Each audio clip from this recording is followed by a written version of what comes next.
الحمدللہ وکفا وسلام علی عبادہ الذین اصطفیٰ، اما بعد۔ اللہ نہ کرے کہ کسی شخص کو ایک ایسی بیماری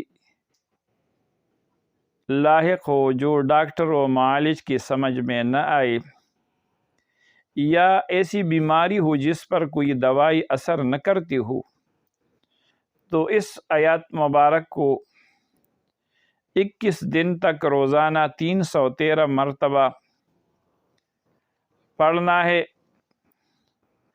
اور پھر آسمان کی طرف پھونک مارے،